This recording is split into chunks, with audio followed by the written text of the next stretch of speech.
Ganavi top ತುಂಬಾ ಚೆನ್ನಾಗಿದೆ. ಎಲ್ಲಿ ಪರ್ಚೇಸ್ ಮಾಡಿದ್ದು? ಇದಾ ಝಾರಾನಲ್ಲಿ ಶಾಪ್ ಮಾಡಿದ್ದು. ಓ ಝಾರಾ ಚೆನ್ನಾಗಿದೆ. ಕೇಕ್ ಚೆನ್ನಾಯ್ತಕ್ಕ. ನೀನ್ ಹಾಕಿರೋ ಬ್ಲಷ್ ಚೆನ್ನಾಗಿದೆ. ಯಾವ ಬ್ರ್ಯಾಂಡ್ ಅದು? ಮ್ಯಾಕು. ನಿನ್ನೆ ಮಾಲ್ನಲ್ಲಿ ಹೊಸ ತಗೊಂಡಿದ್ದು. ಎಸ್ ನೀನೆ ಮಲ್ಲೇಶ್ವರಂ ರೋಡ್ ಸೈಡ್ ಅಲ್ವಾ ತಗೊಂಡಿದ್ದು? ಸುಮ್ನಿರೋ. ಯಾಕೆ ಗಾನವಿ ಪ್ರತಿ ಸಲ ಸುಳ್ಳು ಹೇಳ್ತೀಯಾ? ರೋಡ್ ಸೈಡ್ ಶಾಪಿಂಗ್ ಮಾಡ್ತೀಯಾ, ಇಷ್ಟೊಂದು ಬಿಲ್ಡಪ್ ಕೊಡ್ತೀಯಾ? ನೀನೇನೇ ಮಾಡು, ನನ್ನ ಲೆವೆಲ್ಗೆ ಮ್ಯಾಚ್ ಮಾಡೋದಕ್ಕೆ ಆಗೋದೇ ಇಲ್ಲ. ನೀನಾಗಿದ್ರೆ ಒಳ್ಳೇದು. ಬೈ ದ ವೇ ನಂಗೆ ಟೈಮ್ ಆಯ್ತು, ಹೊರಡ್ತೀನಿ. ಬಾಯ್.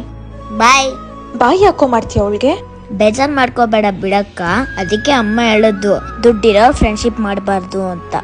ನಮ್ಮ ಯೋಗ್ಯತೆ ತಕ್ಕನಾಗ ನಾವು ನೋಡ್ಕೋಬೇಕು.